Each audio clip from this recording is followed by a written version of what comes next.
میرے نبی کی 2 صفتیں ہائی لائٹ ہوئیں. آپ کی صفات کا تو اندازہ ہی نہیں، گنا ہی نہیں جا سکتا، ناممکن ہے، لیکن آپ کو 2 صفتوں سے ہائی لائٹ کیا اہل مکہ نے. الصادق الامین، الصادق الامین، چونکہ یہ دین کی بیس ہے اور یہ بازار کی بیس ہے، یہ تجارت کی بیس ہے اور یہ آخرت کی بیس ہے. اگر میں یہ چاہوں کہ 24 گھنٹے میری نماز ہی لکھی جا رہی ہو تو آپ ان 8 بازاروں میں یا جہاں بھی بیٹھتے ہو ایک سچائی اور دوسری دیانتداری سے بیٹھو.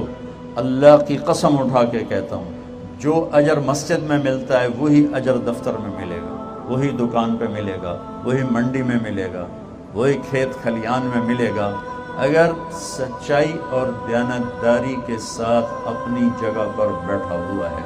میرے نبی کی یہ 2 صفتیں ہائی لائٹ، صادق امین، صادق امین. آپ کی عمر مبارک 35 برس تھی. بیت اللہ کو توڑنے کا مشورہ ہو.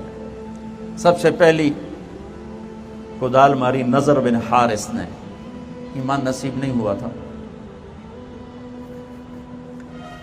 تعمیر شروع ہو گئی. جب حجر اسود رکھنے کا وقت آیا تو آپس میں کھینچا تانی شروع ہو گئی. ایک سردار کہے میں رکھوں گا، دوسرا کہے میں رکھوں گا، تیسرا کہے میں رکھوں گا. تو آپس میں لڑائی شروع ہو گئی. تو پھر سب نے طے کیا سارے حرم میں بیٹھ جاؤ. صبح جو سب سے پہلے دروازے میں داخل ہو اس کو اپنا جج بنا. انہوں نے کہا یہ ٹھیک. تو سارے قبائل صبح بیٹھ گئے. تو سب سے پہلے ہمارے نبی داخل ہوئے. اب انہوں نے کہنا تھا لو بھائی محمد بن عبداللہ آ گئے، یہ ہمارا فیصلہ کریں گے.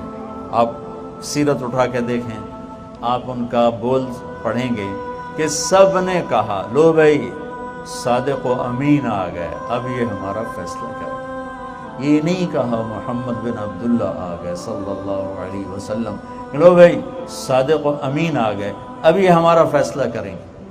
تو آپ نے فیصلہ کیا. پتھر اٹھایا، ایک چادر پہ رکھا، چادر کے چاروں کونوں پہ عرب سرداروں کو کھڑا کیا. انہوں نے چادر پکڑ کے پتھر اٹھایا. جب وہ لیول پر آیا تو آپ نے خود اٹھا کر اور اسے وہاں جگہ پہ رکھ دیا. یہ جھگڑا ختم ہو گیا. میرے بھائیوں، آپ سے گزارش کرتا ہوں اپنے بازار میں سچائی کو زندہ کر دو، دیانتداری کو زندہ کر دو. آپ اپنے وقت کے جنید بغدادی ہو، وقت کے ولی اللہ ہو. امام مسجد کے لیے نہیں ہے کہ وہ نبیوں کے ساتھ اٹھایا جائے گا. رات کے رونے والے کے لیے نہیں ہے کہ وہ نبیوں کے ساتھ اٹھایا جائے گا. ان بازاروں میں بیٹھ کر سچ بولنے والا، سچ بولنے والا، ان بازاروں میں بیٹھ کر سچ بولنے والا، دیانتداری سے کام کرنے والا، دھوکے سے بچنے والا، جھوٹ سے بچنے والا، اس کے لیے میرے نبی کی بشارت ہے کہ اس کا حشر نبیوں کے ساتھ ہوگا. میرا امتحان نہیں، میرا نہیں ہوگا، آپ کا امتحان ہے. آپ کو اتنا ہی بڑی دولت دی جا رہی ہے. ایک طرف سچائی ہے، ایک طرف جھوٹ ہے. سچائی میں تھوڑا نظر آتا ہے، جھوٹ میں زیادہ نظر آتا ہے. کھرے میں تھوڑا نظر آتا ہے، کھوٹ میں زیادہ نظر آتا ہے، ہیرا پھیری میں زیادہ نظر آتا ہے، دیانتداری میں کم نظر آتا ہے. یہی تو الحمدللہ رب العالمین کا پیپر آ جاتا ہے کہ اللہ نے پہلا سبق دیا کہ پالنے والا اللہ ہے، دینے والا اللہ ہے.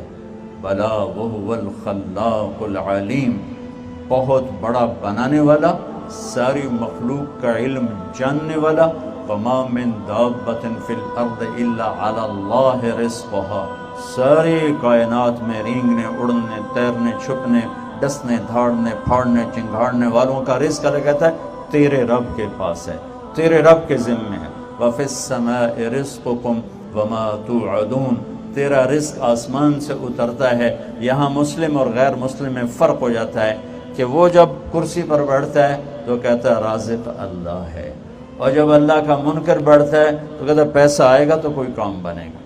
جو لا الہ الا اللہ پہ بیٹھتا ہے وہ کہتا ہے رزق اوپر سے آتا ہے، یہاں سے نہیں آتا. یہ تو نظر آنے والی شکلیں ہیں، خزانے اللہ کے پاس ہیں. اور اللہ کا وعدہ ہے من یتق اللہ یجعل لہ مخرج وَيَرْزُقْهُ مِنْ حَيْثُ لَا يَحْتَسِبْ. تم تقوی اختیار کرو. یہاں کا تقوی کیا ہے؟ بازار کا تقوی کیا ہے؟ سچ بولو. بازار کا تقوی کیا ہے؟ صحیح تولو. بازار کا تقوی کیا ہے؟ وعدہ خلافی نہ کرو. بازار کا تقوی کیا ہے؟ ہیرا پھیری نہ کرو، کھوٹ نہ کرو، ملاوٹ نہ کرو، وعدے سے مت پھرو۔ تو اللہ تعالیٰ کہتا ہے کہ میں تجھے کافی ہوں اور تجھے وہاں سے رزق پہنچاؤں گا جہاں سے وہم و گمان بھی نہیں، جہاں سے تیرا خواب و خیال بھی نہیں، تجھے وہاں سے رزق آئے گا۔ تو سچائی اور دیانتداری پر آنے کے لیے ایک پیچھے ذہن چاہیے، وہ ہے اللہ کا رب ہونا، روح ہے محمد مصطفیٰ صلی اللہ علیہ وسلم کے طریقوں میں عزت اور کامیابی کو دیکھنا۔ جب تک اللہ رسول کی عظمت دل میں نہیں اترتی، میرے صادق امین کے فضائل بیان کرنے سے گاڑی آگے نہیں چلے گی، چونکہ جب تک میں کسی کو بڑا نہیں مانتا تو میں اس کے کہنے کو بھی بڑا ہی نہیں دیتا۔ حکم کی عظمت تب آتی ہے جب حاکم کی عظمت ہو۔ عبد الخالق صاحب یہاں رہے اے ایس پی، پھر وہ پروموٹ ہو گئے ایس پی، پھر ایس ایس پی کوئٹہ تھے۔ انہوں نے 4 مہینے شروع کیے تبلیغ میں، دوستی لگی اس سے، اللہ نے ان کو توفیق۔ ان کی جماعت آئی ہوئی تھی، یہ جو ادھر مسجد ہے، تو اس وقت یہاں ظفر عباس لک ہوتا تھا ایس ایس پی، وہ میرا روم میٹ بھی تھا اور ہاسٹل فیلو بھی تھا، 1 سال مجھ سے پیچھے تھا، لیکن ہم ایک ہی کمرے میں رہتے تھے تو بڑا تعلق تھا۔ تو میں نے عبد الخالق سے کہا کہ چلو میں تمہیں اس سے ملاؤں، اس نے کہا میرا بیچ میٹ ہے، میں نے کہا چلو، تو ہم پیدل ہی چل پڑے۔ چلتے چلتے چلتے یہ جو وہاں پولیس لائن کا ایک دروازہ، اس سے پچھلے روڈ پر ایک دروازہ ادھر کھلتا ہے، ایک دروازہ ادھر یونیورسٹی روڈ کی طرف ہے، ایک ادھر ہے۔ اب میری بھی ٹوپی داڑھی، انہیں بھی ٹوپی داڑھی، آگے پولیس بادشاہ کھڑا ہوا تھا۔ تو عبد الخالق نے کہا بھائی ذرا دروازہ کھولنا، تو اس نے ہاتھ یہاں رکھے ہوئے تھے، کہنا اتوں آؤ، وہ جو اوپر والا دروازہ، وہ مہینہ تھا جون۔ اس نے کہا بھائی گرمی بہت ہے اور ہم پہلے بھی پیدل چل کے ہیں، تیری بڑی مہربانی، دروازہ کھول دے۔ اس سمجھے 2 صوفی صاحب نے میرا کی کر سکتے ہیں۔ اس نے پھر کہا سنے نہیں صوفی صاحب اتوں آؤ۔ اس نے پھر منت کی کہ بھائی تیری بڑی مہربانی ہے تو کھول دے۔ کہا صوفی صاحب کان کوئی نہیں توڑے، میں کی آخر اتوں آؤ، میرے کو چابی ہی کوئی نہیں، بند تھا۔ پھر وہ مجبور ہو گیا، یہیں سے پروموٹ ہو کے گیا تھا کوئٹے، لہٰذا وہ تعارف تو پورا تھا پولیس میں۔ میں نے کہا بھائی میں ہوں عبد الخالق، آگے اس نے یہ نہیں کہا کہ میں یہاں ایس پی تھا، میں صرف انہوں نے کہا جی میرا نام عبد الخالق۔ انہوں نے کہا سر وہ ہاتھ کمبڑ لگ گئے۔